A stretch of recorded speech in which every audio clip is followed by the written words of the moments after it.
Okay. Hello, YouTube. This is just for you. I'm doing a post commentary over a PB run of Minish Cap Any %, so that we're gonna watch this and I'm gonna go over kind of what's happening. When I record while streaming, I have microphone audio in a separate track, so I'm able to split this up a little bit. So hopefully I can do more of these as I feel like is needed. And I guess that we're starting with the run now. So the way that Minish Cap Any % starts, we do a save and reset. This is for an RNG manipulation that we do at the very beginning. Also, I'm recording this right before I leave for GDQ. My flight's in like 6 hours. So I'm literally leaving for the airport in an hour or two after I finish recording this. Just,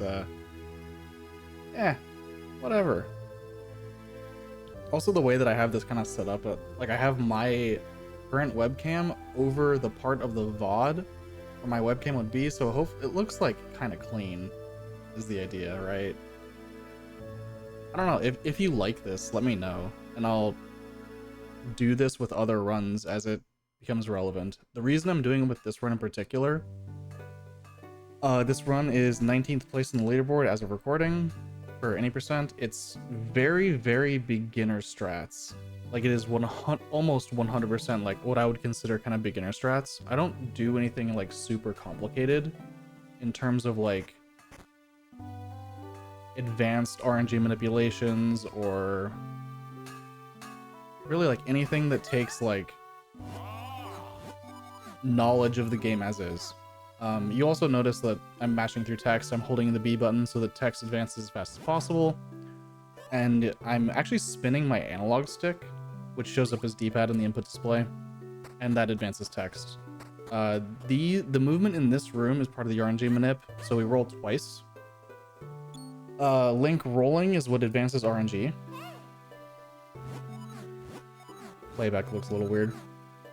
It'll be fine, it's whatever. This is not the VOD that gets submitted to SRC, so I don't care too much, but also I'm capturing Windows Media Player. That RNG manipulation, by the way, is for this pot. We get 5 rupees. God.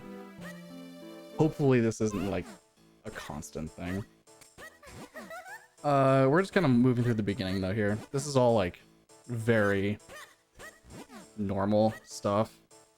We don't really see a whole lot going on for a while, so I'm not gonna like go too much into detail here. I'm gonna watch my capture and hopefully this is like actually fine. Otherwise I'll have to figure something else out. I don't know. Maybe I'll just take the Twitch. It looks fine in OBS. Okay, it looks fine in OBS as far as I can tell.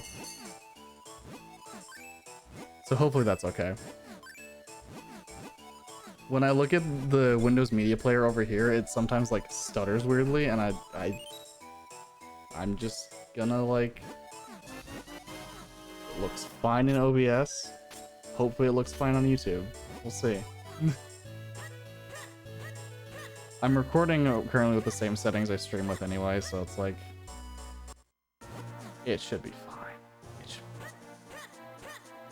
You notice a lot of rolling also, like that it's just the fastest way to move until we have Pegasus boots, and that's not for a while. A lot of this is just, the first 6-ish minutes are pretty standard. Like I'm gonna be, like that's a movement mistake, I was just mashing. I'm not gonna call out like little tiny errors too much. I'm gonna try not to. It's kind of like talking over the run. When tricks actually happen, I'll kind of explain what's going on. But a lot of the beginning is very glitchless. A lot of it's just movement. We'll get to talk about like some things, but that's not a whole lot going on.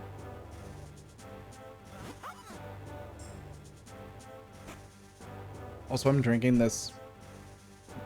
You can tell what it is because I have the bottle is very clear, but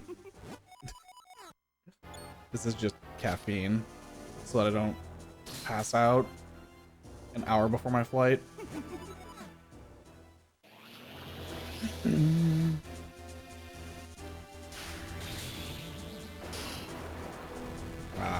I overlaid the current Twitch follower thing over the whatever, and the most recent. I didn't overlay all of the current Twitch stats, but that's fine. I don't really care that much. A lot of this is from like when this was done a few days ago, and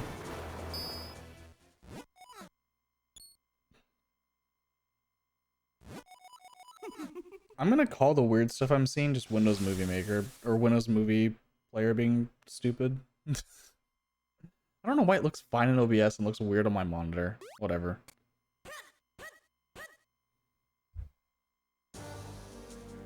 Blame Windows. Windows does weird things. We're gonna get our sword here finally. The intro is about 6 minutes, is what I call the intro like leaving Hyrule Castle. You could say it's like when you get like full control of Link here. There's a few rooms here in Hyrule Castle, but not much. So for me, it's easy to say like, oh, it's like 6 minutes, and then you're like outside Hyrule Castle. Also, I'm seeing chat pop up on screen from the VOD, and I'm like, I don't need to react to this.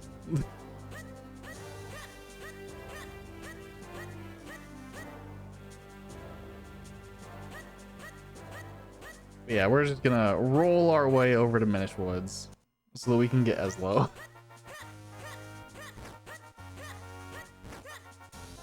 A lot of this is RNG. A lot of the enemy positions, a lot of the...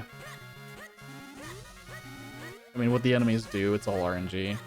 So you might have like very slight adjustments you have to make here in movement. Like there, I pause for the Octorok so I can roll through him. That's a pretty consistent Octorok position.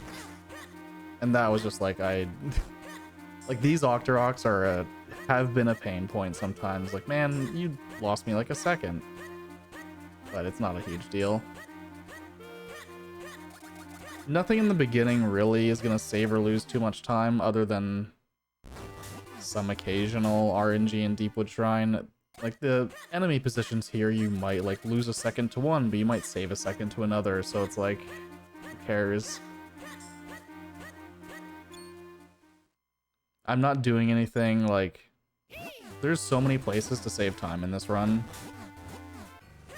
And I will say that the run I'm going over here is like very... It's good.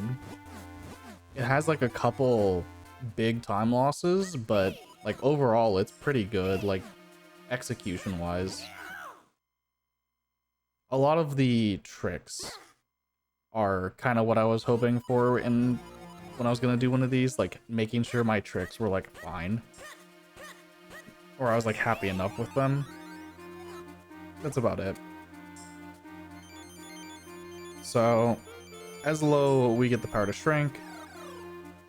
You may notice Eslo does interrupt occasionally, and I will call out in a little bit, not like right now, it doesn't really matter. But there are a few spots where Eslo is going to interrupt Link's movement, and those spots, when you are doing any percent or glitchless or whatever category, you need to be aware of them. It's just kind of a weird oddity with this game.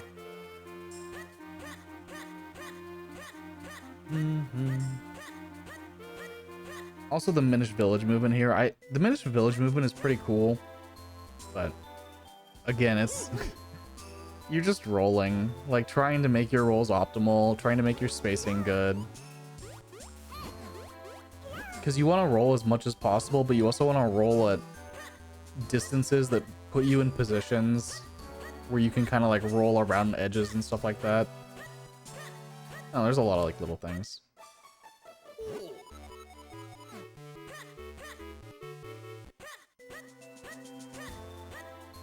So like I tend to like try and mash the R button to roll like as fast as possible, or as early as possible at the end of a roll to get the next one out.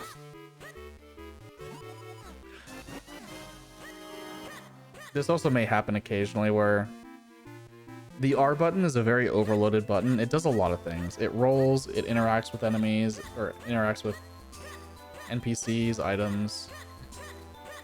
It advances text. It does, R button does a lot of things.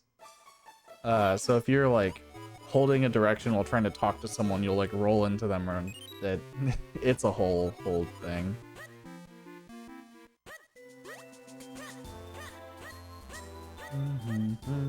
But we are about to enter the first dungeon here, which is exciting.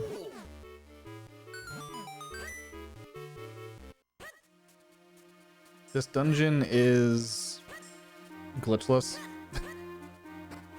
There's nothing in... We don't have enough tools this early in the game to really, like, do anything weird. So we're very much just doing Deepwood the same one as we would do in, like, a glitchless speedrun. Gotta get all the keys, gotta do every little thing. That was actually the first time where this is relevant. If you roll into a trigger that causes Ezlo to talk to you, you get lag. Like a large amount of lag. So right there, especially, like, I roll up to a specific point and then walk the rest of the way into the Ezlo trigger to avoid that end lag, because that lag is so bad that you save way more time just walking than having to deal with that. But that's just a consistent thing throughout the game. If you do runs, you get used to where Ezlo is. Puff stools. Puff stools are RNG. One exception is this one. This Ezlo trigger doesn't have end lag for some reason. I don't know. It's weird. It's like the only one that I'm aware of. I'm just gonna watch OBS. Trying not to get distracted by my monitor over here. The playback looks weird on it, and occasionally, but it looks fine in OBS. I'm hoping that that works out okay. Because it would suck for this recording to get lost. I guess if it is, I can take my post commentary and like kind of crop it and play it back, play like 2 videos at once, and maybe it'll be fun. I don't know. I can do that in Premiere. If I really need to. Hopefully I just don't have to. But yeah. You may notice in later dungeons that we will do a lot of like save and quits to get back to the beginning. Even though like you could theoretically do that here, it wouldn't be faster. The rooms at the beginning of this dungeon are just a slog to get back to like the hub room. And this next room here with the slugs is RNG hell. They will always fall from the same spot, but the way that they behave is RNG. So the places they end up in. And that was really good RNG. I forgot how good that was. Normally if they're like kind of spaced out, you can't just like freely roll through all of them very easily. And this Bulldozer fight was pretty good too. Like, not great, but it's... Bulldozer fight is what it is.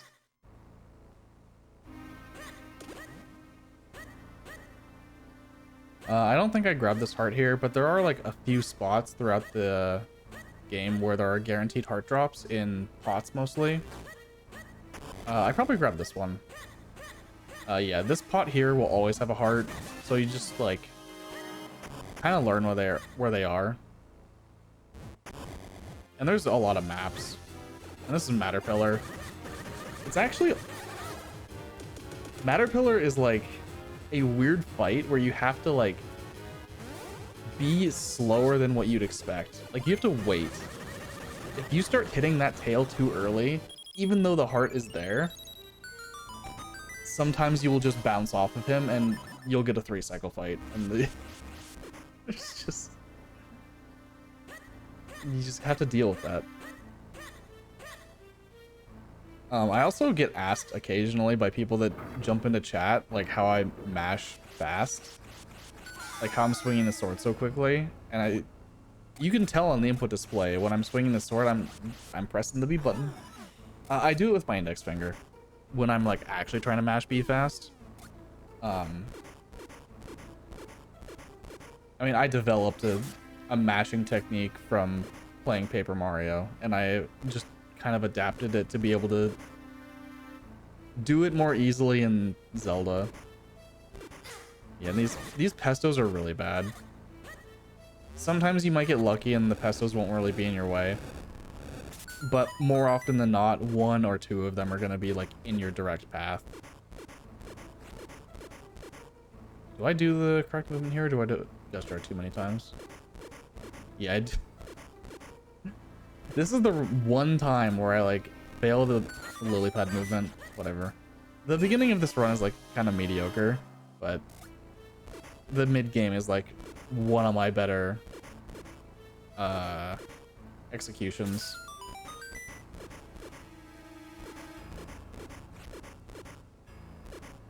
And also relevant here, you'll notice with the lily pad, doing a gust push perpendicular to the direction you're going actually gives you a slight speed boost. So it's pretty optimal in the few places where you've used lily pad to get in those perpendicular gust puffs to get just like a tiny speed boost. And this is going to be Big Green Chew in a second here.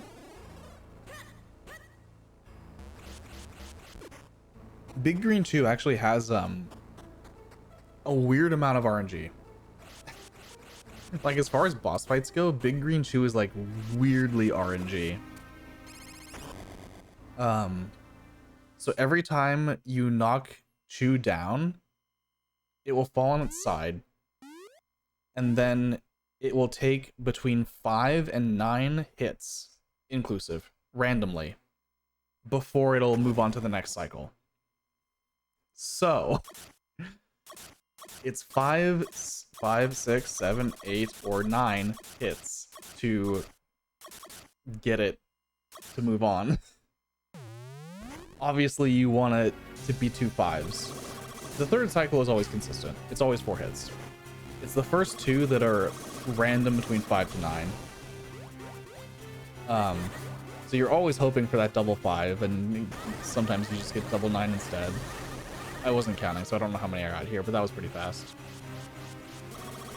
Obviously, like, it doesn't really lose a ton of time, a 9 between a 5. Between 9 and 5. It doesn't lose a lot.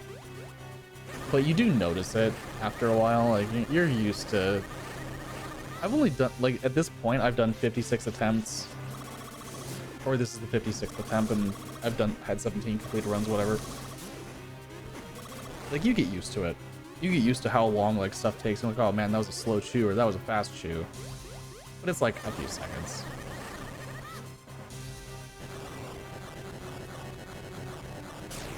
Also on the third cycle, you want Chew to chase you.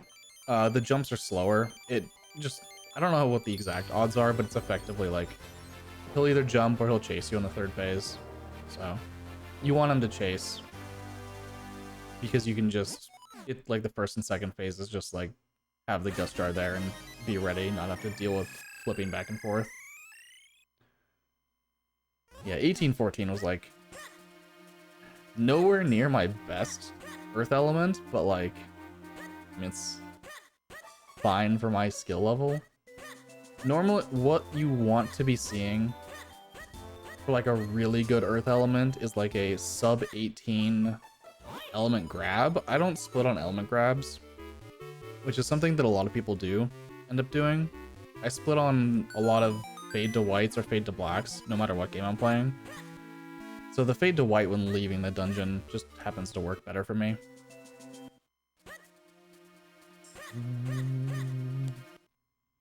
And here we get bombs. Bombs are great. A lot of Zelda games you might be like, oh, I need to keep track of my bombs. It doesn't actually matter that much in Minish Cap. It matters a little bit, but not a ton. Just because, like, bomb usage is so, like, routed.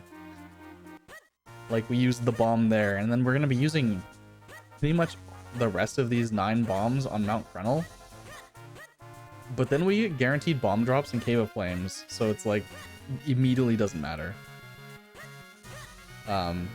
Since this is any percent, we actually do get this Wind Crest. If you're playing glitchless, you wouldn't get this. But any percent does need this for later. For actually 2 times.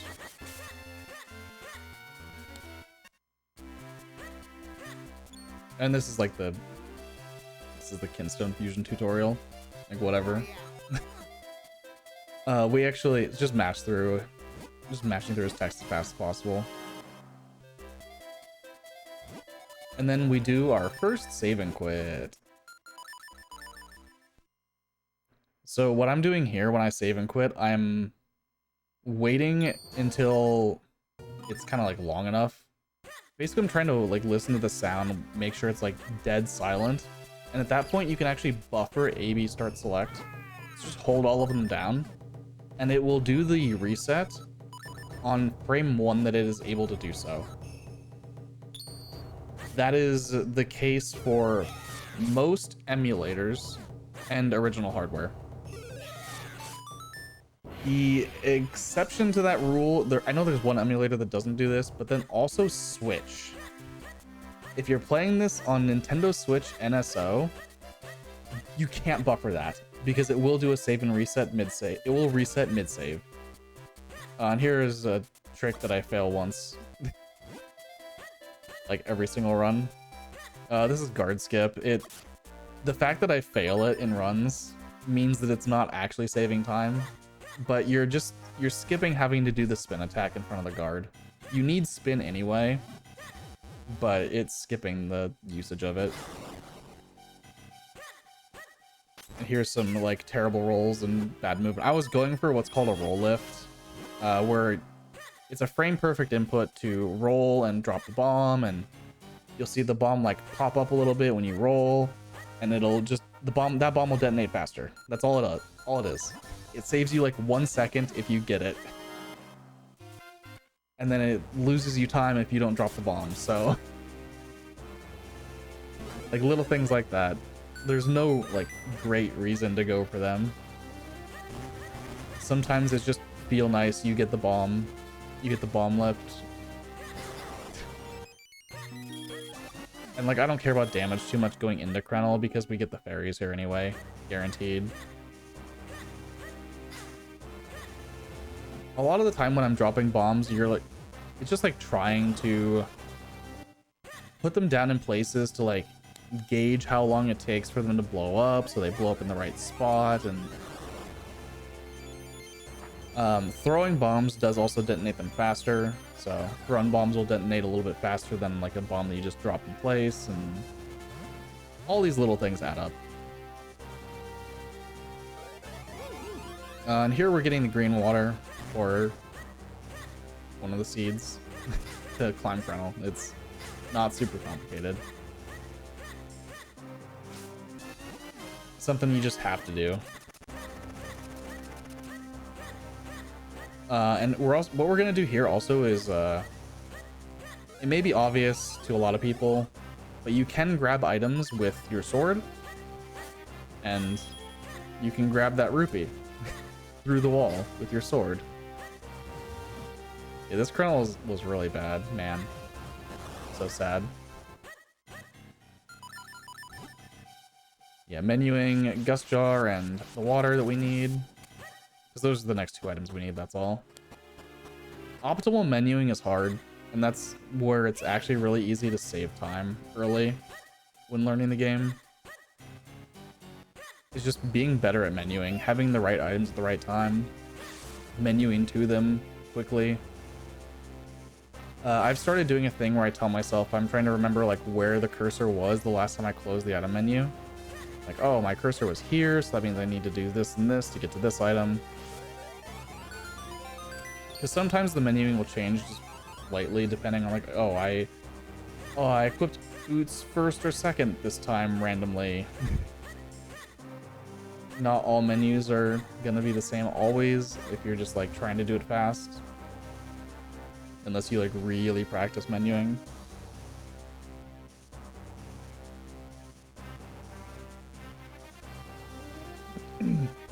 But sometimes I'll be in a spot where I just happen to equip boots first or something instead of mitts. And then sometimes I'll do it the other way around. But in the case of like those two items, they're really close together, so it's like it's the same as long as you time-wise, as long as you know like what you're doing. And this thing that's coming up here actually isn't a glitch. Like if you were doing a glitchless run, you would still do this. All that's really happening is you're actually on the same layer anyway. It's just kind of like an invisible wall that you're pulling the mushroom over and like propelling Link around. But it's determined to not be a glitch. You're just using the mushroom as intended, I guess. It's not like you're using the gust jar to get something you're not. The game just lets you get it. I don't know. It's weird. I could see the argument either way. Here also I'm at 2 hearts. This is not super comfy. Because the final climb here on Mount Krenel actually has a lot of RNG. And the boulders that will fall on you during the climb each take half a heart away. So this can be scary. There is a fairy fountain there behind, like between those two little spike things against the obviously bombable wall there. Before you climb, there's a fairy fountain. So if I was like lower than 2 hearts, I probably actually would have taken it. But like at 2 hearts, I'm with this bad of a Krenel, like I'm just gonna go. That's kind of how I decided that. And I didn't get hit by a single rock. That's crazy. I've had runs where I get hit by like 4. Oh, but then this happens, right? Yes, the pea hat. Oh, I love it. The pea hat and the Tektite here can also kind of get in your way. Usually it's not an issue. Usually, not like 95% of the time. They don't really bother you. They get close, but they don't really cause an issue. Also here the raindrops are RNG also, but they only take 1/4 of a heart. So as long as you have some health coming into here, I didn't hit by a single one. That makes up for the pea hat, I guess. Not really. The pea hat's actually like worse, RNG wise.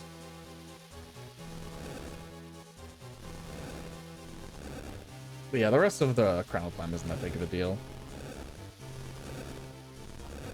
All very kind of normal stuff. I got a bomb drop from the rock. That's what it was. Definitely not guaranteed, but it's really nice to have extra bombs if you can get them.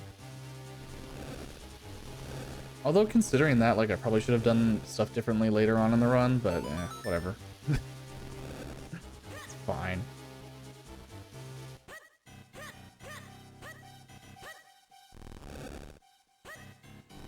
Yeah, it's just a normal block puzzle room. This is like the kind of room where when you know the solution, it's really easy.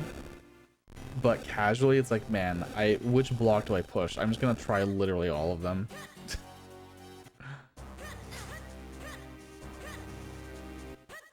Do I get the swag kill here? I think I do in this run. Yeah, sometimes you can kill the Helmastar there.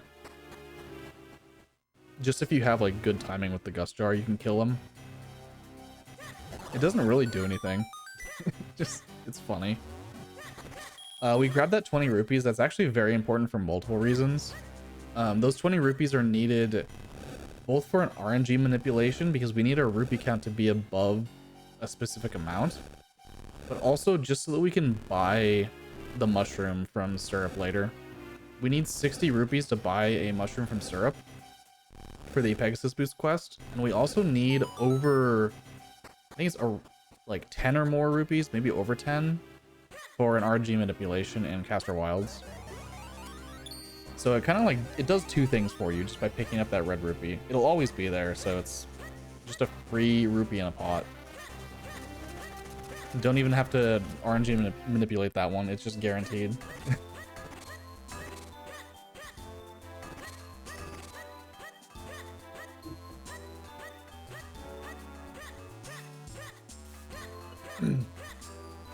And we're gonna be coming up into into Cave of Flames rather, which is gonna be pretty cool.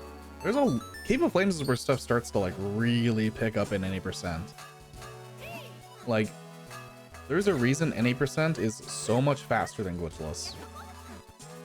Like, you may see like, oh, hour 42, like that's not like crazy. My PB in glitchless, it's not great, but my PB in glitchless is like just sub 230, and it's a big deal. Free hearts. Gustar is really good at destroying those 2 pots. Here I'm just kind of waiting for the bomb mobs to get out of the way. Sometimes they just they're too close, and you don't want to like walk right into them and get juggled. And these spinies just block them once and then hit them. That was just the first green rupee I found. Normally, so you can tell if you've picked up green rupees before. Even if you don't remember, you can be prepared for the text box for the first time. If you just look and see, oh, is my rupee count a multiple of 5? Because if it's not, you definitely have picked up a green rupee. And if it is, you almost definitely haven't. Because picking up 5 green rupees before here would be incredibly rare. And this pot also is guaranteed bombs. So, just like being ready to get those bombs every time. So many bomb drops. I just don't need them. And here you just need to like get ready. Like this Helmastar fight is like whatever. If he had gone up like one more tile, that actually would have been a really good Helmastar. But whatever. This room can lose you time. It very likely will. Having those Helmastars be perfect is incredibly rare. As long as it's not like bad enough. Like, you're never gonna reset to that fight. It's just kind of like, ah, oh, that was a terrible fight. Or it was a good fight, like whatever. So the splits I'm comparing against have a lot of time saving Cave of Flames, and one of the reasons is this switch. Do not forget to press that switch. Because that turns out it loses you like 20 seconds. And we're actually going to be coming up on the first trick here in a bit. The first like major trick. Also, we're getting another 50 rupees here for, I mean, as I mentioned before, the mushroom and also RNG manip. That chest is just free 50 rupees. So the trick we're going to be doing here is called angle retention. So when Link jumps out of a one of those holes, his angle is actually stored. And by jumping out of a hole with a diagonal angle, you actually get some very fun results. The main thing is you need to hold the angle the whole time, or by holding an item, you actually, holding an item like your sword or a shield, you actually maintain the angle as well. And by doing that, the item that we're pulling here with the pillar, you saw it went up left, and the trick doesn't end because we're now moving out of bounds. So by pulling the pillar back down, we actually deleted the door, and we just kind of like moving up into a screen transition. Trying to like explain angle retention because it's going to come up again very shortly. But there's so much happening. The Rock Chew fight here is it's 2 spins and then we slash the top one twice. You can, if you hit the top one before the second spin attack, like it's a little bit faster, and obviously if you actually hit it twice, it's faster. So many little things, but angle retention, so the angle is stored if you have the item held or if you're moving horizontally. If you were to move vertically, it actually overwrites the angle. There's like a lot of little intricacies to it, but the main point is we're trying to store an angle that we're using to pull other items. So we're moving stuff in ways that they're not supposed to move is really the idea there. Um, and we're gonna be doing it again, so that's why like, I'm trying to explain this like quickly. There's so much going on with angle retention that it's like, it's a major trick. It's a really old trick in this game. And like right here, we're gonna do it again for a boss key skip. We're using the Gust Jar here to put one of these Rollobites out of bounds. Thank the developers for letting us put the Rollobite out of bounds like that, because also I'm just like, get this guy out of the way. So yeah, we're gonna move this lever into a very nice position next to the Rollobite that is now out of bounds. And we're gonna put it in the wall as well. And by storing the angle here, we actually grab the pillar, it clips us up, and then the Rollobite pushes us further up to the other side of the wall. And this fairy is actually needed for multiple tricks.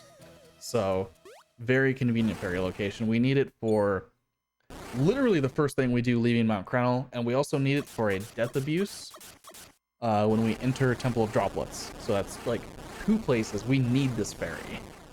So dying is very unacceptable. The Gleerock fight is pretty straightforward to view. Like you kind of like tell what's going on. You hit him 8 times to advance the cycle. There's really no RNG to it. At least nothing that really matters. The 3rd cycle is a little like variance, but like it's very minor. As long as you're like generally in the same positions, he'll generally do the same thing.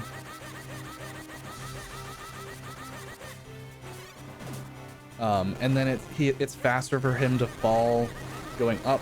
That's why we come to the top for the 2nd cycle. But on the 3rd cycle, there's actually a screen fade that happens if to like reposition Link after you kill Gleerock.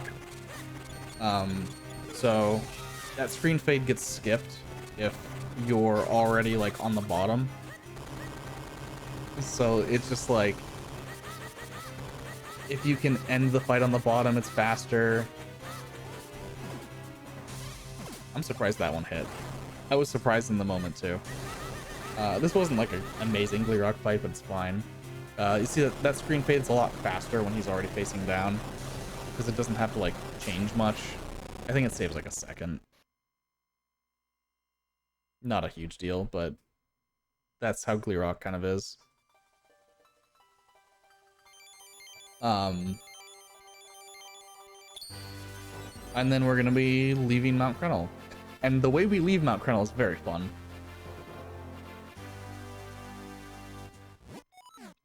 The next trick in particular, I think it's not included in what's called the like beginner route for the game. It's technically like an intermediate trick, but at the same time, like, it saves so much time that I feel like I personally just like learned this coming in before I ever did any percent. I learned this trick. There's a lot going on here, and there's a lot of ways you can lose time. Like I don't do it perfectly. By no stretch do I do this perfectly. The first part of this is we actually put the fairy on B. I like having my sword on B, but you need fairy on B for this. So we're dropping the fairy and reading the sign instantly, and this disables Link's hitbox.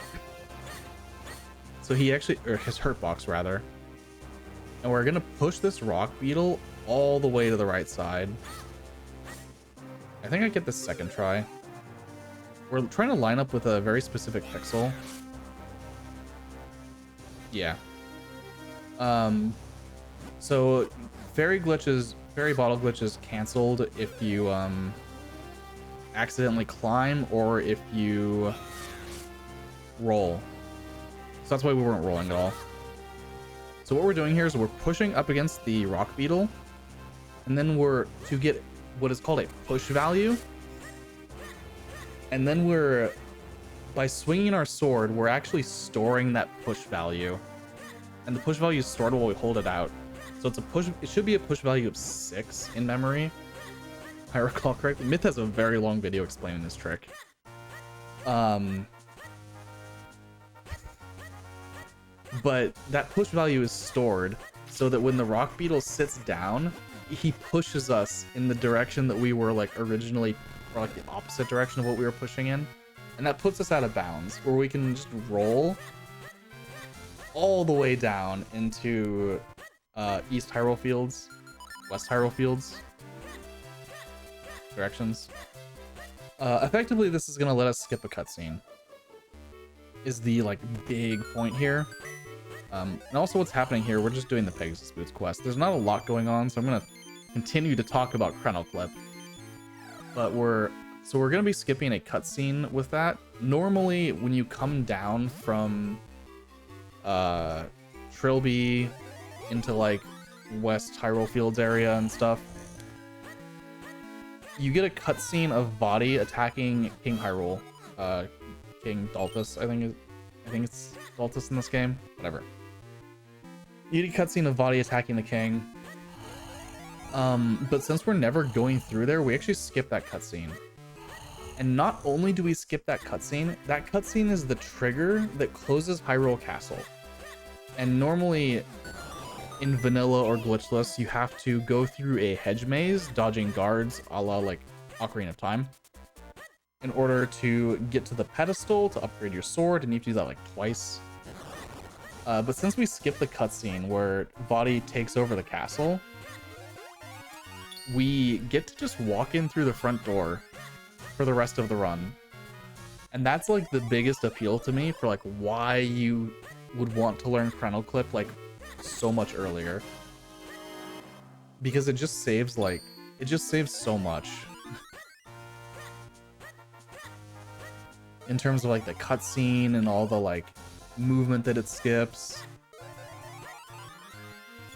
Yeah, not a... If you wanted to learn any percent, I would highly recommend learning Chrono Clip. Earlier rather than later.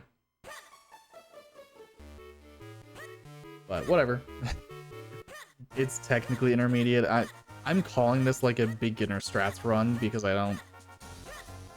don't do anything that I feel is incredibly complicated, but I also started with glitchless, which is how I like to approach speedrunning in general with a game.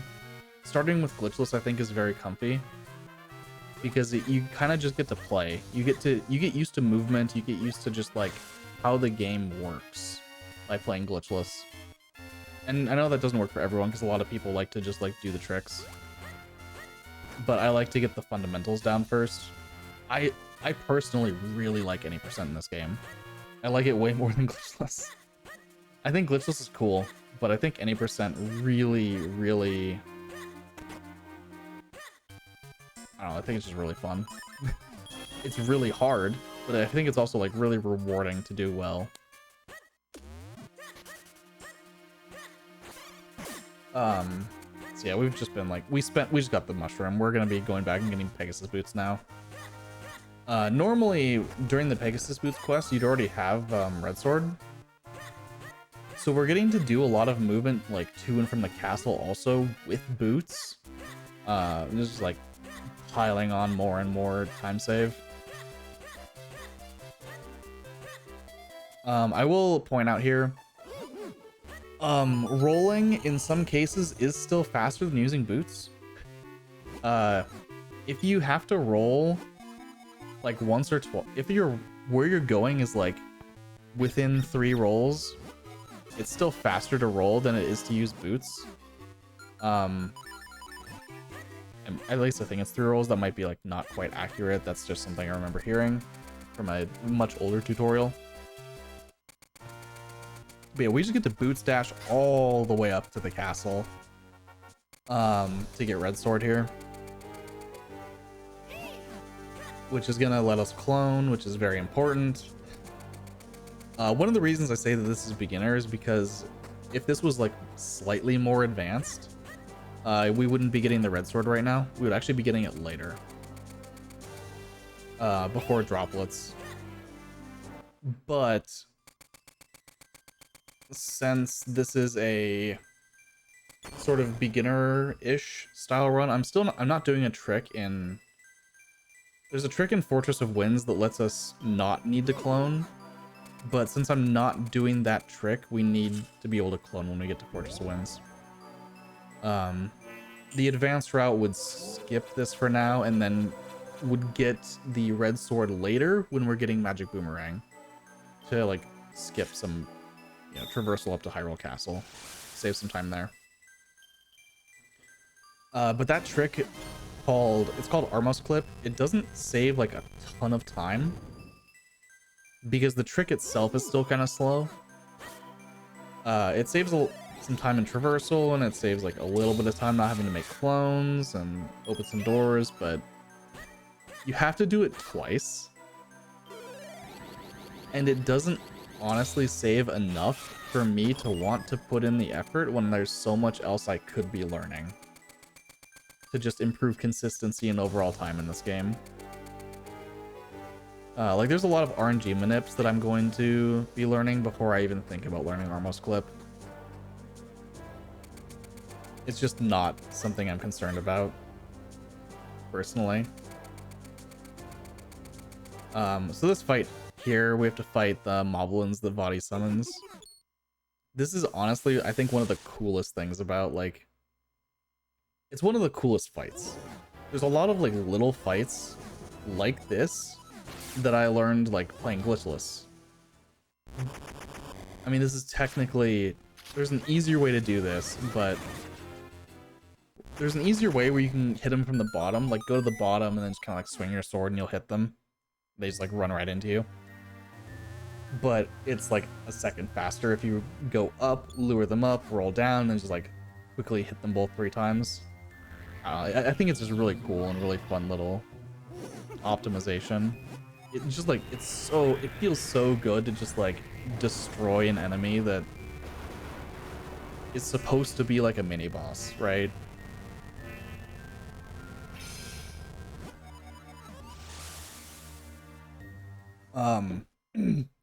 So up here, we're actually going to be doing a lot.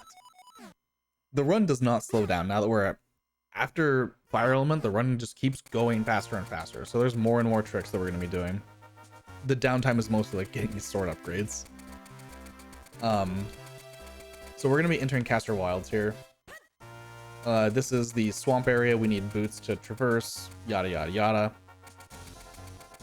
This split is very fast. This is like a 3-minute split for me. We need to start by getting the bow. And that's probably like the longest part. And then there's going to be a lot happening with multiple RNG manips. And this is actually where when I come back from GDQ, my plan is to, like, if I'm going to play any percent more, which I probably will, is to learn more advanced RNG manips for this area. Because I currently, you're going to see, we do 3 RNG manips, which is very beginner friendly because the manips themselves are very easy. But you can do these, you can replace these 3 RNG manips with 1. So that saves 2 save and quits, and it's just a ridiculous amount of... It actually saves 3 save and quits because it saves 1 later too. But I'm not going to go too much into like what I can improve here. Yeah, this is the first RNG manip. We're actually going to do this twice. This gets us 2 green kinstones. The important one is the second one that we get here. We do need 1 of the first, but we need 2 of the second one. Unfortunately, that's just kind of how it lines up. So we do 2 sword slashes, get the kinstone, and then we're waiting for the... I use the visual cue of the bar filling up for the spin attack. To know when to release the spin attack to get the second kinstone. And now for the third RNG manip. We are doing an RNG manip here to get a P-hat into a specific position. There's a little boots tap there, that's important. And then the boots dash is also important here. And we're pulling this P-hat out of bounds onto the wall, kill the rope so he doesn't get in the way. And pause buffering just to like make sure I don't accidentally suck up the p-hat, because we need to hit this p-hat into a very specific position. So using the gust jar to like reset the timer a bunch. Use a shield to knock him up twice, and then we just boots dash. There's a few different positions he can be in. You notice we're out of bounds now. We're on a layer that is above everything else.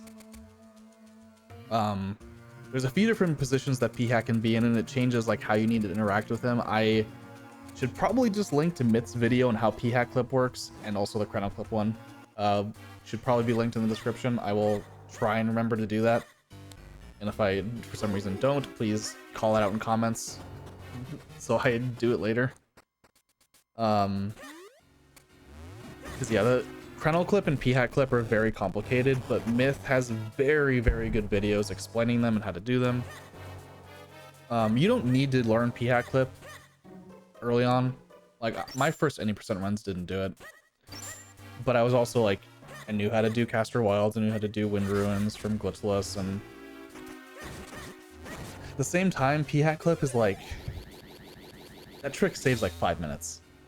So it's doing it well, doing it fast, recognizing like the p-hat's positions and how to react to them is very hard, and it takes a lot of practice. I put a lot of time practicing that trick, and even then, like, sometimes I still like not in the right position, not quite correct.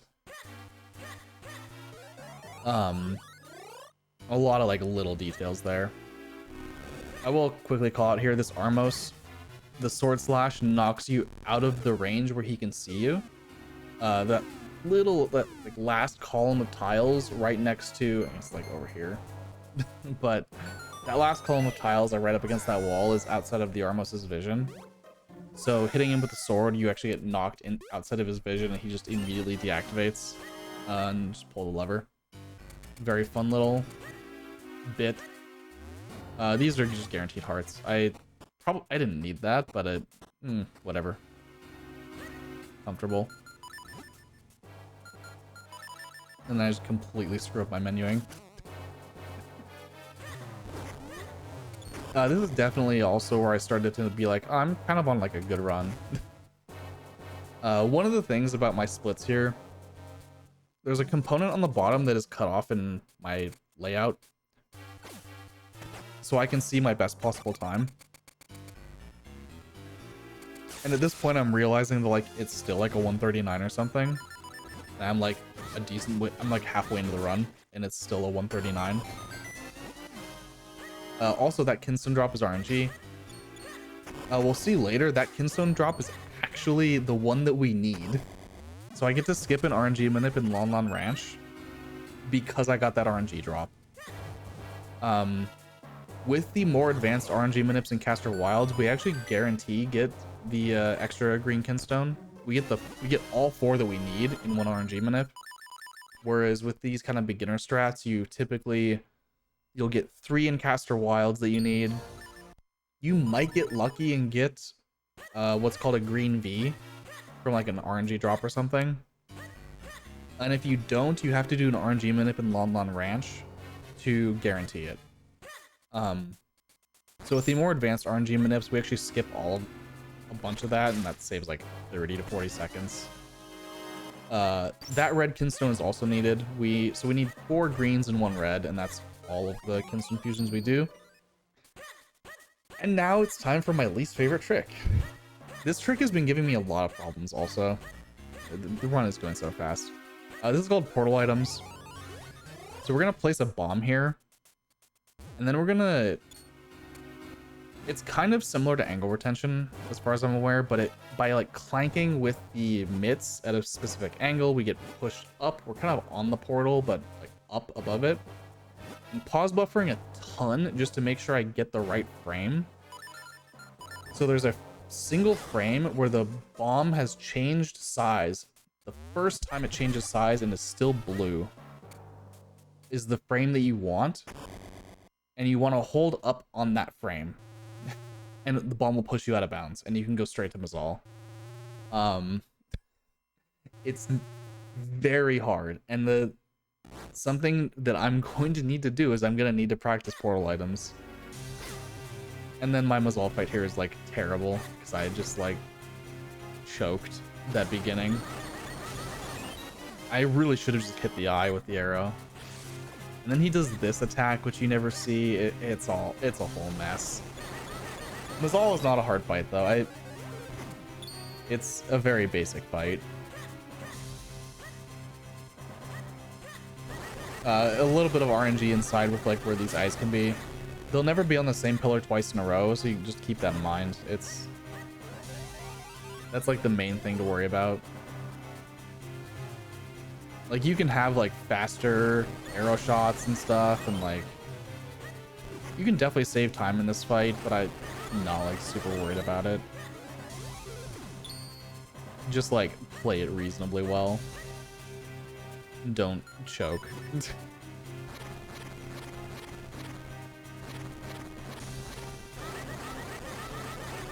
Yeah, I was definitely a little stressed because I'm like, oh, I'm literally 30 seconds ahead going into Mazzal. It's like, this is one of the best paces I've had, like, in a long time. As in, like, a couple weeks. As of getting this PB.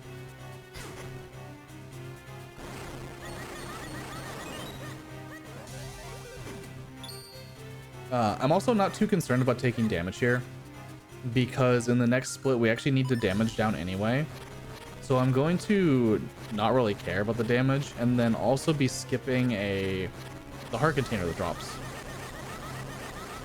I would highly recommend, if you were someone that's wanting to like learn this for some reason and you're using this as your intro, to not skip the heart container. Because you can damage down anyway. It's just, it'll be slower to damage down if you pick up the heart container. That's really all it is. I'm skipping it just because I'm like, oh, I need to damage down anyway. Like, whatever. Fuck it.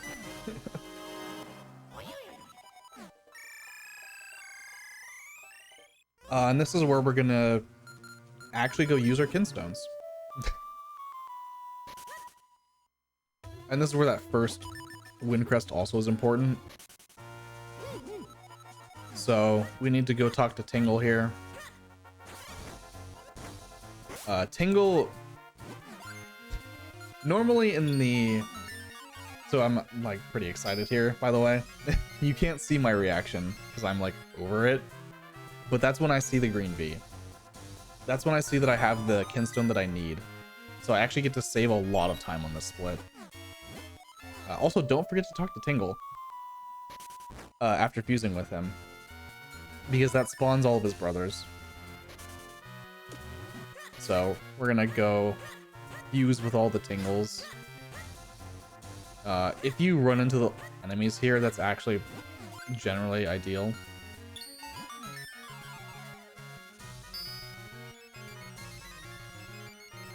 But so with all of the Tingles here, we actually need to do these fusions for the magic boomerang, which is just the upgraded boomerang. We never get the regular boomerang, but the magic boomerang is very useful for a glitch that we need to do in Temple of Droplets, because we're skipping getting flippers and power bracelets by doing all these things. Also, I think at this point in the run I was realizing like, oh, you know, I guess the RNG drop doesn't help with like menuing much. One thing to note here is that if I didn't get this drop when entering Lon Lon Ranch, I would have done an RNG manipulation to get the kinstone instead, which would have lost like 10 seconds to this or something. Maybe like 15. But it's the most simple RNG manip in the game. You literally just mash the A button and have mitts on when you save and reset. This kinstone fusion is also very important because this is how we get into Palace of Winds later. This shortcut here gets us into the Wind Tribe. So we get to skip the entirety of the graveyard. We get to skip all of Cloud Tops. Like, that's a good, like, 15 minutes total in glitchless. Maybe more, that we just don't do. Areas we just don't even go to in any percent. And this right here is the last Kinstone fusion in the entire game. We did 5. In glitchless, you do 3, 8, 9. Yeah, you do 9 in glitchless. All gold Kinstones, but yeah, it's 9, I'm thinking. And here we just get the magic boomerang real quick.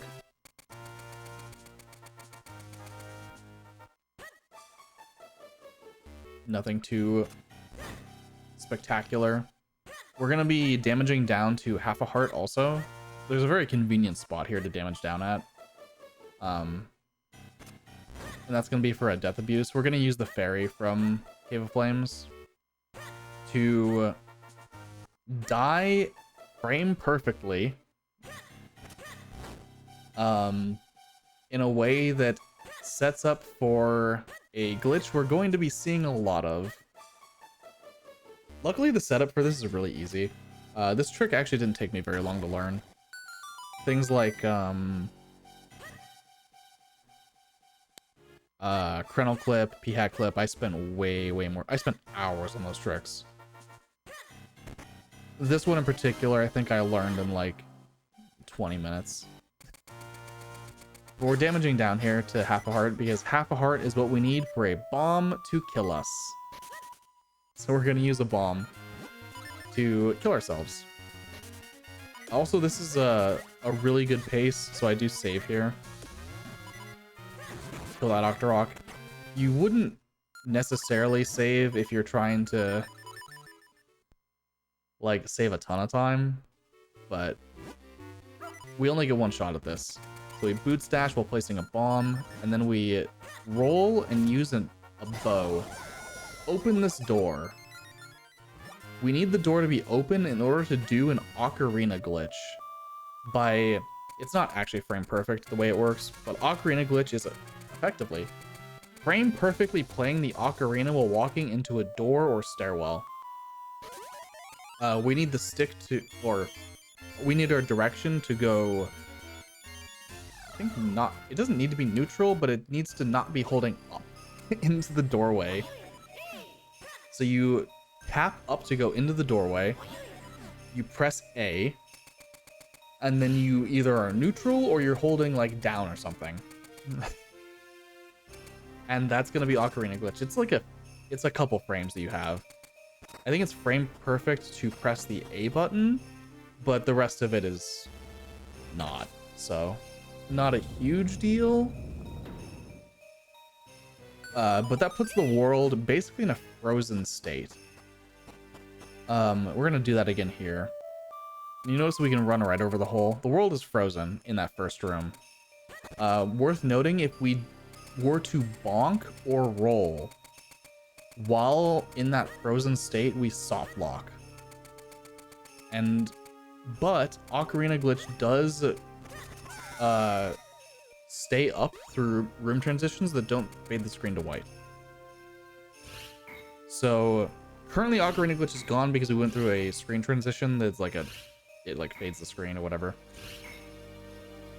But there's a lot of like little intricacies to Ocarina Glitch that are interesting.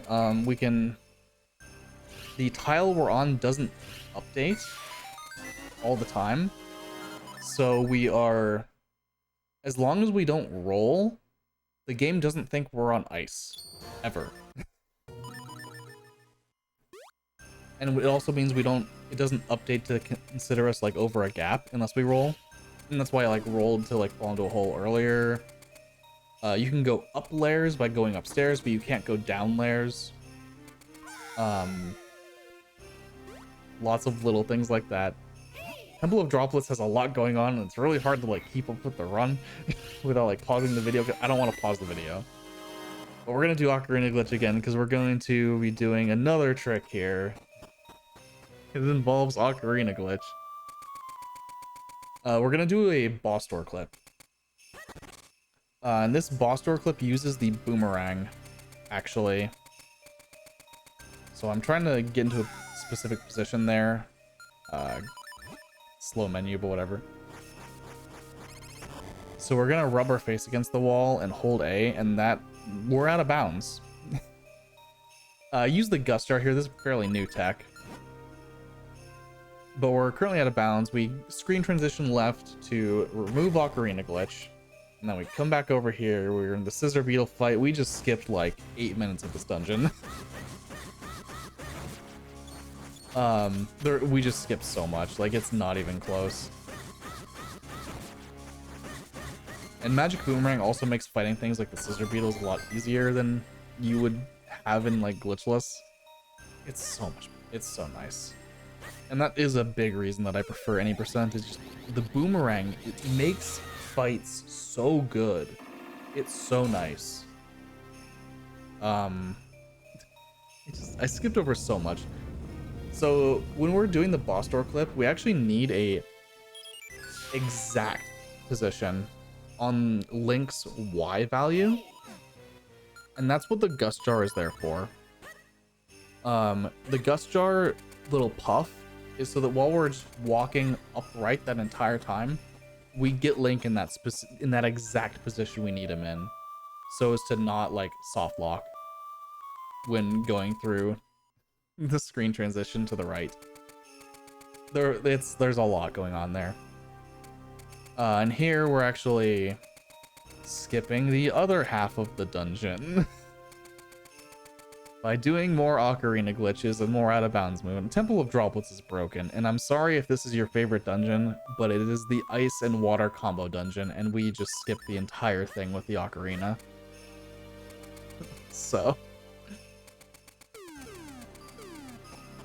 it's very, very fun. I really like this dungeon in any percent. I also really like Palace of Winds in any percent. They're just two very cool dungeons. In the like world record route, you would actually skip pushing these levers entirely, but that trick is ridiculous. And the amount of time that it saves is not worth it. It's not worth it.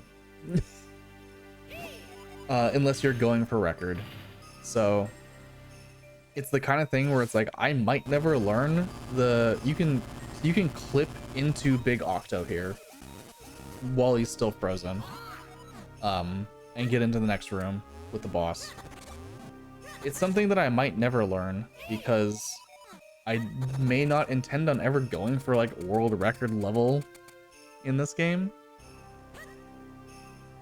It's a very cool trick. It's very not safe if you want to finish runs. So, would highly recommend completely ignoring that it exists. Yeah, I golded this split and there was a lot of mistakes, but that's fine. This is Big Blue Chew. It's literally the same as Big Green Chew. This fight that I do is bad. This is a fight that I need to practice. It's theoretically effectively the same as Big Green Chew, except for the electricity cycle it can mess with you. There's a lot. And you don't want to take too much damage, because you're going to be doing the Big Octo fight after this.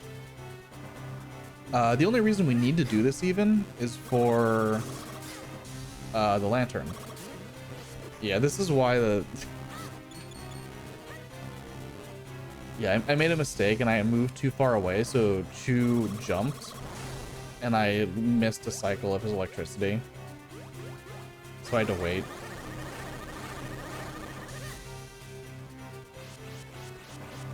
But this fight is not hard, it's just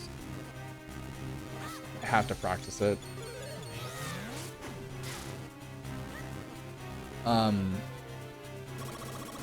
in a world record level route, you would actually want to damage down here quite a bit, because you want to do a second death abuse for Octo. But since we're not doing that, we want to keep our health like relatively high so as to not be like too risky. Also Chew here, we like that he jumps in the third cycle because it just wastes the time of his electric charge.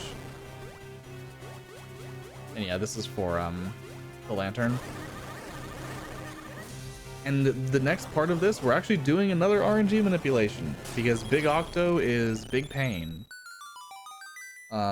Big Octo has a lot of RNG, and we want to manipulate that so that he behaves and doesn't lose us 26 or more seconds. So in Octo's third cycle, he has an attack where he fills the screen with ink, and you kind of just have to wait 26 seconds for it to end. So we're skipping that effectively by manipulating his RNG so that he should never do that attack.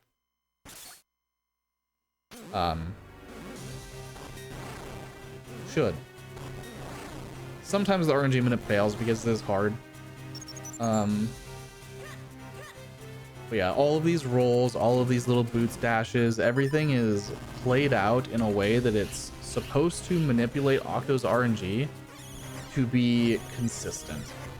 In a consistent spot to where at the start of his third cycle, Octo will always just shoot rocks.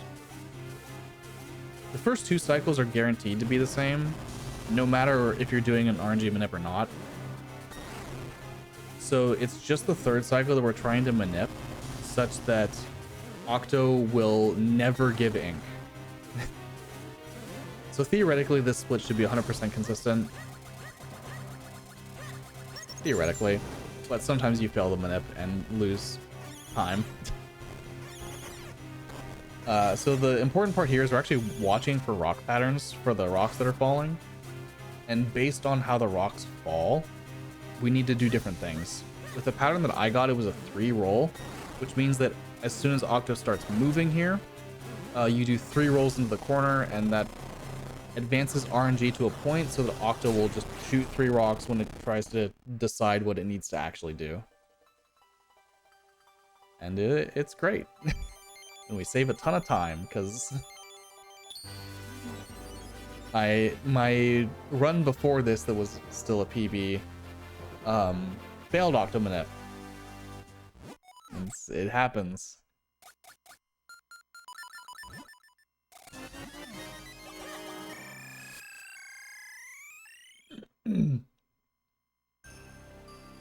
So, getting out of the dungeon. This is where the king says, go to the graveyard and get a gold kinstone so that you can go to Vale Falls. And then we're like, what if we didn't do that? The split icon is the blue sword because it's mostly a reminder that you need the blue sword. You can't skip this. You need the blue sword to do Palace of Winds.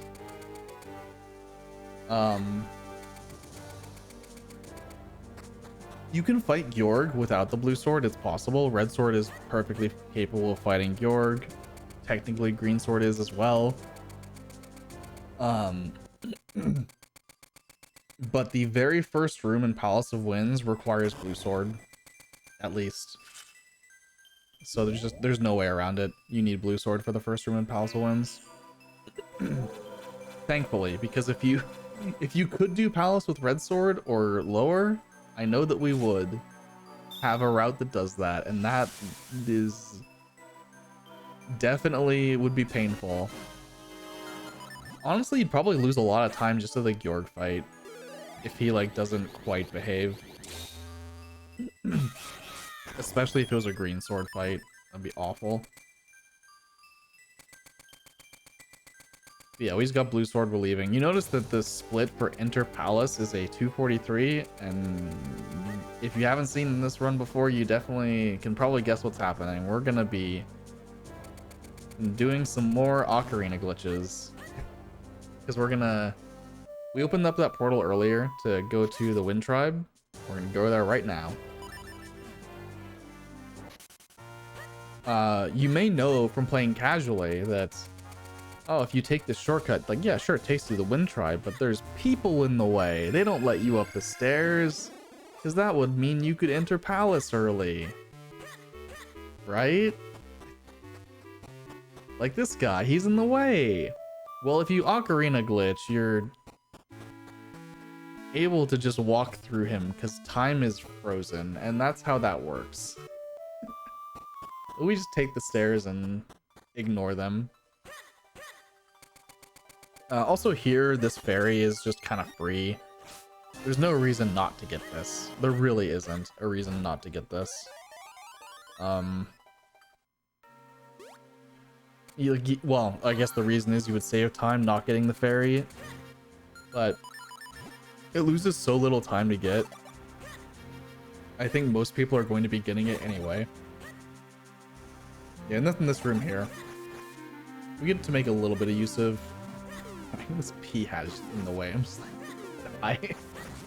And then the stall post gets in the way. But yeah, twice! Yeah, we need blue sword here to make clones. Because we need we need 3 links to push this block. This is the only reason. That block is the only reason we need blue sword. The only one in the game. That's funny. I really like Palace of Winds. This run loses a lot of time in Palace of Winds. And I'm upset that about what I'm going to be watching in a second here. Getting burned by the fires there is actually fast. That's actually optimal. To get burned like once. But yeah, this part here, this Wizrobe fight is actually really cool, except I fail it like miserably. Yeah, I threw the bomb before getting into the right position. But the lantern also one-shots Wizrobes, which is very funny.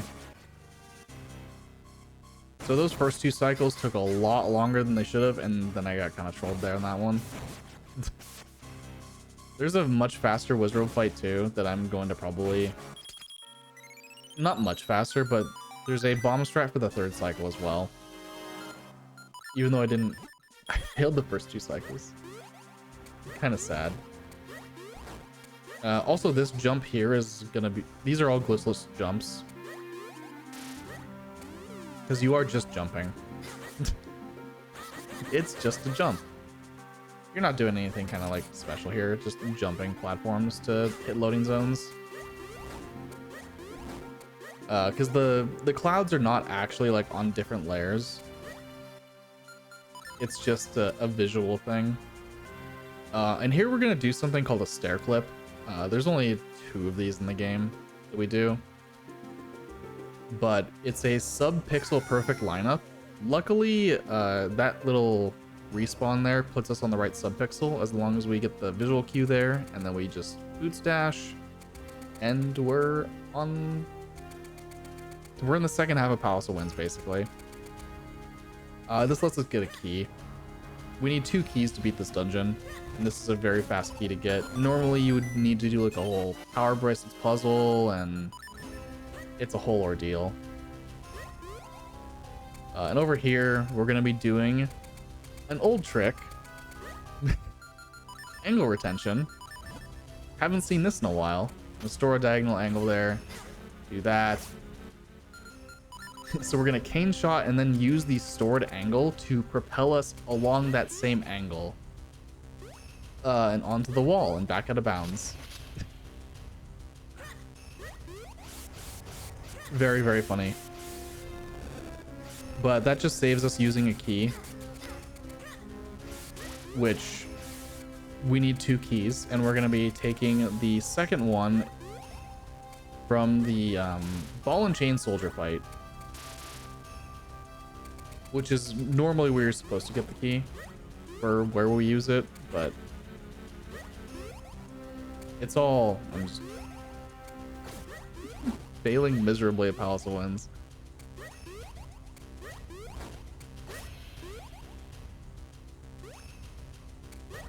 But I am like almost a minute ahead at this point. I'm like, man, this is stressful. Like, my pace was still like 140 at this point.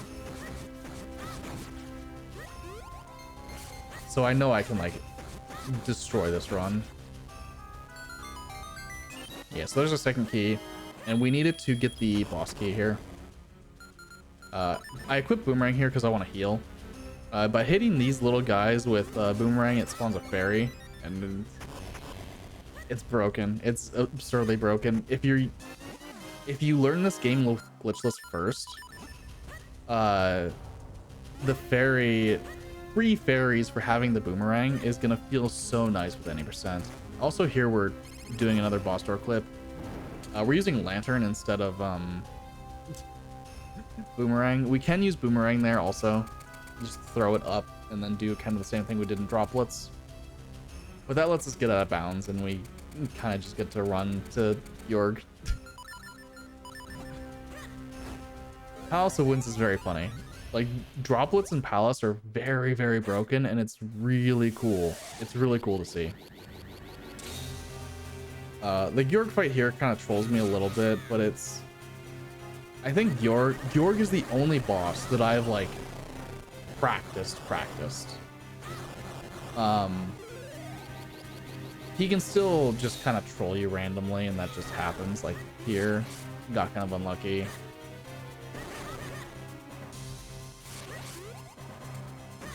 Just didn't get a double hit with my spin attack, because I was just not in the right position for it.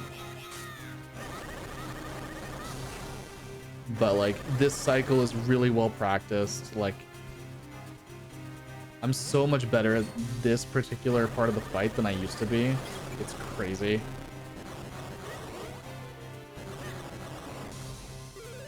Trying to jump on a blue Yorg as fast as possible there. Yeah, I got the double hit there with the eye and the spin attack. So that's what you're trying to do in every cycle. And here, Yorg just decides to troll super hard. So the blue Yorg sometimes he doesn't like get in your way this quickly. Sometimes he just lets you, like, you know, get your hits in. But he really did not, he was not having it.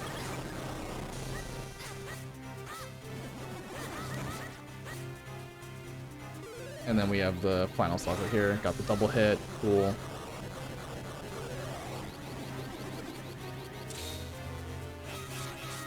Overall, for like how trolly Yorg was in that third cycle, it wasn't like, this is a good fight.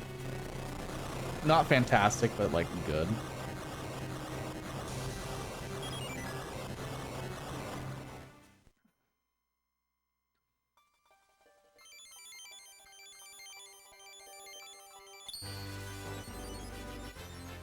And then we're gonna be going to Dark Herald Castle, or DHC, and the next like couple minutes here, next like 3 minutes really, there's not a lot going on. It really just isn't. We're getting the 4 sword. We're watching like a 40-second cutscene. And this cutscene is literally the same as the cutscene we watched at the beginning of the game. So, like, whatever.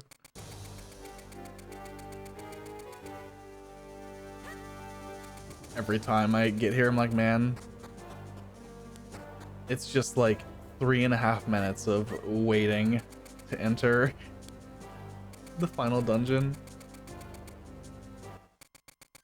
Which is honestly like probably like more stressful than just if it threw you straight in. Because you're just waiting. It's coming. It's gonna happen. There's really nothing you can do about it.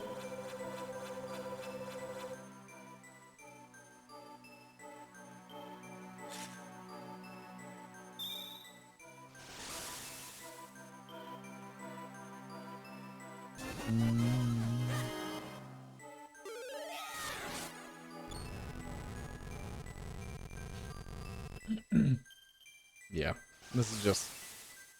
Oh hey, we got in here. We.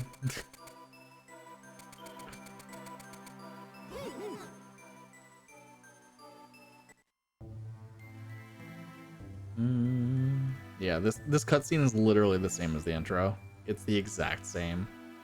So, very fun. This is usually when you get like a.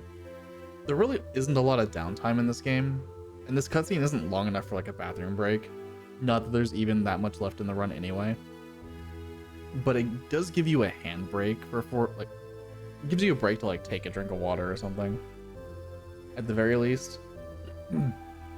Because there really just isn't time for stuff like that. There's very, very few cutscenes at any percent. And even when there are cutscenes, a lot of them require text mashing, like, pretty heavily. So you really can't, like, take your hands off the controller for this run.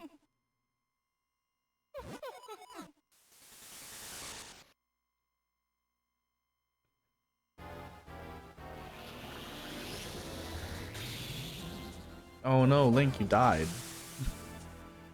Oh no, Link.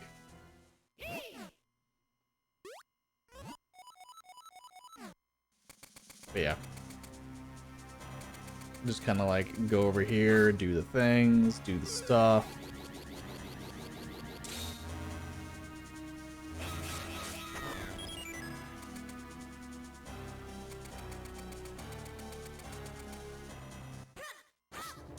So here I'm trying to line up for a cutscene overlap. If you get it, it saves time. It saves like a little bit of time, but I'm not consistent at it. Basically what it lets you do is it lets you walk during these cutscenes, so you can unfreeze like the two guards while the mayor is like talking to you and stuff like that. Just kind of cue it up all to happen at the same time. Just by overlapping the mayor unfreezing with Ezla talking, it saves some time, not a ton. And here I'm actually setting up for another stair clip. This stair clip, like the other one, is subpixel perfect. There is a setup for it, as you saw that I was able to do there. If you don't get the setup, there's a backup that's about 50% likely to work. And if your boot stash doesn't like get you all the way through, you just equip cape there, it's fine. It doesn't really, it's not a huge deal to not like get through there. But yeah, that skips the entire start of DHC. So we never actually save the king. The king is dead forever, but that's fine, because all we really need is 4 keys to get the boss key. That's really all that you need to beat the dungeon, is the boss key. So we're gonna basically be beelining our way to getting as many small keys as we can as quickly as possible. So we're gonna be getting the 4 fastest small keys, which just so happens that this one, that it's pretty convenient because we are gonna make use of that set of stairs a couple times. This key is not too bad. So I roll down there and start charging sword, so that when I transition here, I'm able to hit a cycle to avoid the blades with my clones. Like, it's free. Sometimes those moblins can troll you, but it's super rare. And as you just noticed, we did a save and quit. We equipped Ocarina, because we're gonna do Ocarina glitches. It's kind of the same idea as before. We're gonna get Ocarina glitch off of this staircase. And then we're going to go up a few staircases to get on a higher level. Very important on that first staircase I was by, that you don't walk, that you absolutely go down the center of the staircase. Because if you're on the edges, Link will jump down and you'll soft lock. So, obviously you just did a save and quit, so it's not like a big deal, but it's bad. Don't do that. So there's our second small key. We're gonna save and quit again just to get back to the start of the dungeon. And do another ocarina glitch. This one's gonna be a bit more complicated because there's more. This is the last time we're coming back to this staircase in particular. Because we do need to do another trick. The tricks are actually almost over here. The DHC is pretty tame as far as tricks go. Most of it is just like rehashing ocarina glitches again.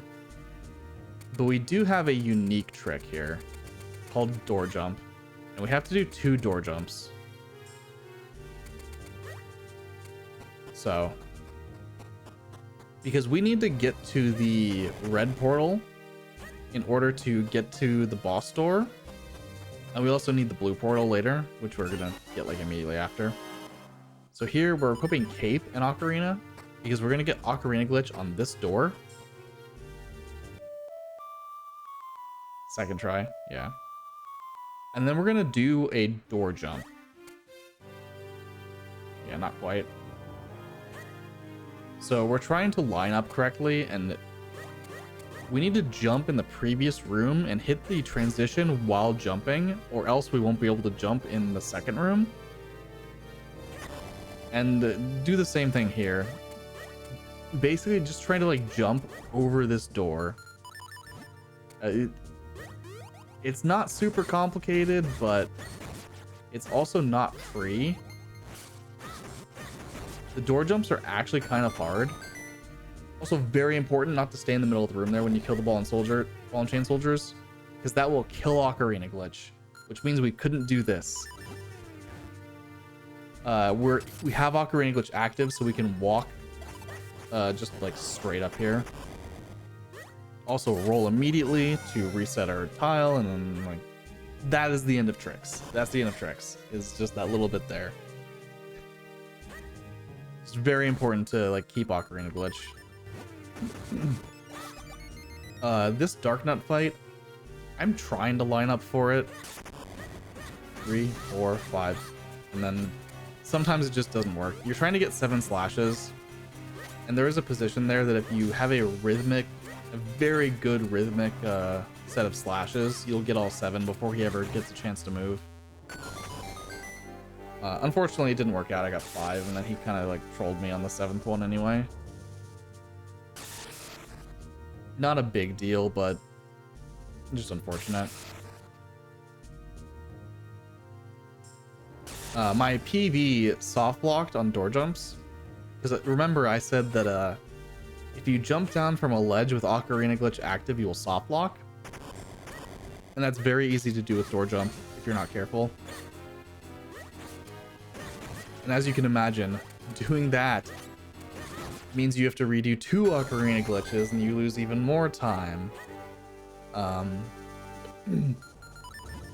Yeah, so this is just the 4th fastest key. This key isn't like too out of the way. There's not a whole lot you need to do here. These guineas are random. You just got lucky here with the second from the right being the real one. And then we're gonna do one more save and quit because we're gonna be getting ready for Vadi. Well, the Vadi fights. Optimally, there is a RNG manip that gets done from here, and it's one that I'm gonna be learning. This is still manipless Vadi and Dark Nut fights. So definitely just hoping for good RNG, basically. Which, when you're hoping for good RNG, good luck. The Vadi fights are hard. This is a very, very hard end to a run. Manipless, and if you're doing a manip, you're doing an RNG manip on literally the hardest boss in the game. So like either way, it's gonna be difficult. Like the Vadi fights are not easy. It cannot be understated how hard this stuff is. It's satisfying when it works, but it is not easy. The Keaton room here should be pretty trivial. I played this like very careful. I don't want my clones destroyed, which is like the main thing. As you can imagine, like if you're doing an RNG manip, you need to be precise with all of your sword slashes and rolls the entire time. Because these, you want the Darknut fight to go very smoothly is kind of the goal. When they dash is usually like the best position they'll be in to quickly kill. You can all, like with that one, I was able to pin the black Darknut against the red one for a while. You got quite a few slashes in.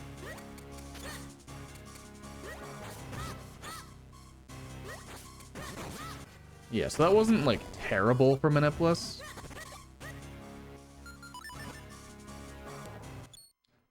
Only lost 12 seconds to a very good gold. And then here we're fighting Vadi 1. Again, if you're doing an RNG manip, you need to be counting your slashes against Vadi 1, but since this is Manipless, I'm just mashing. Because I want to destroy his eyes as quickly as possible. If you're used to like other older 2D Zeldas, this is very reminiscent of like a Patra. Body is a Patra in the first phase here. It's a 5-cycle fight. Optimally, you can get kind of unlucky if he starts teleporting around. You might not get enough damage in between cycles. Okay, so that was good. And then we have to preemptively Gust Jar. Okay, and then I got burned. And then this is a situation where if you're kind of unlucky, it could be really bad. I didn't get a whole lot of slashes in there, so like I'm kind of concerned. But then he does lasers, which should be good. He starts teleporting and then just decides to let me through. He can teleport a ton, and you get really unlucky and lose a lot of time.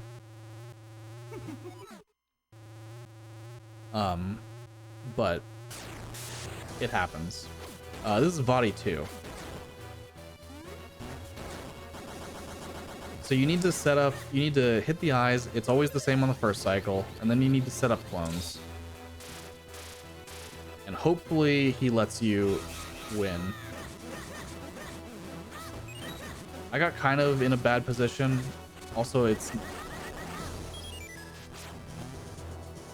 Yeah, this Vadi 2 fight does not go well. This is a very good example of how Vadi 2 can go really poorly. Unfortunately. Not too thrilled with this being a large chunk of my time save. I could have been more patient there.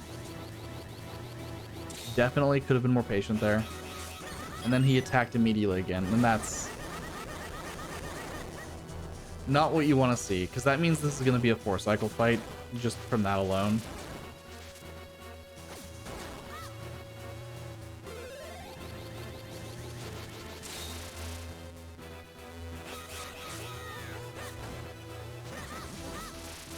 Yeah, and then you're like, why did he not lose the eyes? Why did none of those work? Why didn't that work? And then you're like, yeah, I give up. Just 4-cycle.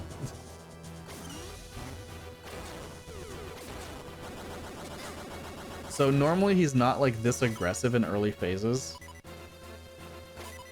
So I've been pretty unlucky with Vadi 2, getting too aggressive in the early phases and then doing this where he just kind of moves around in the last possible phase. And then I don't hold my charge long enough. And not a good time, not a good time. I'm like looking at my splits like I'm losing the entire run to this. Losing well over a minute to Vadi 2 is not what you want to see.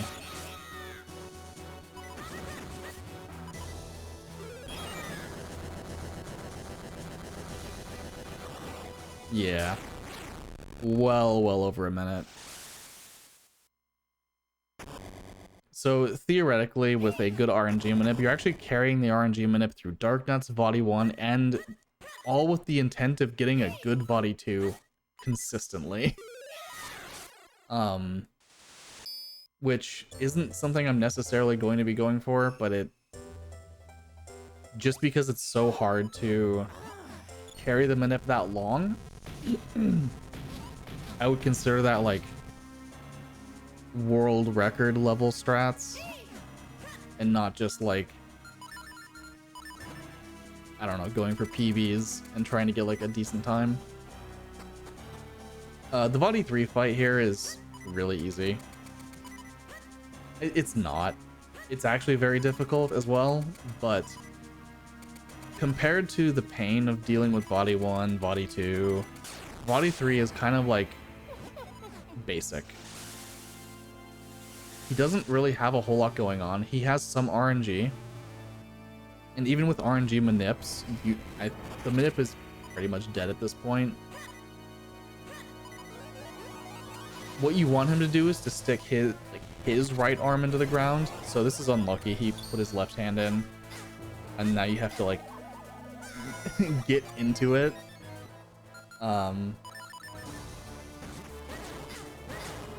And then these eyes take 8 hits. With the boomerang, you can stun lock it, and it's not bad at all. This is also lucky I had a fairy, because if I had skipped the fairy before Palace of Winds, this would be run over right now. So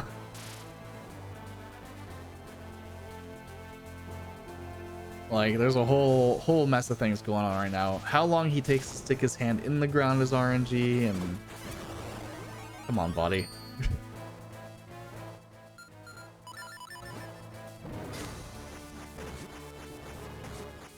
Yeah, and that was all perfectly fine.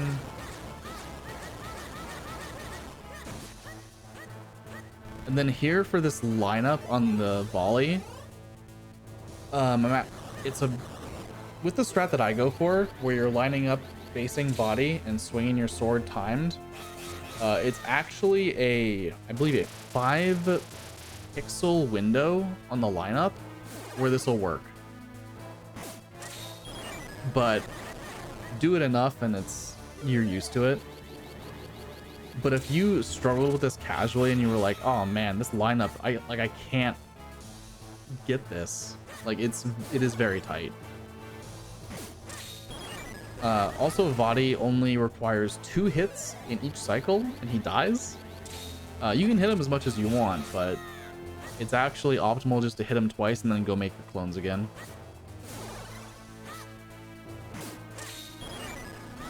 And that's time. And that's the run. Like, this run lost so much time to Vadi 2. This run lost so much time to Vadi 2. Like, yeah, it lost time in Palace of Winds also, and a couple other spots, but Vadi 2 especially.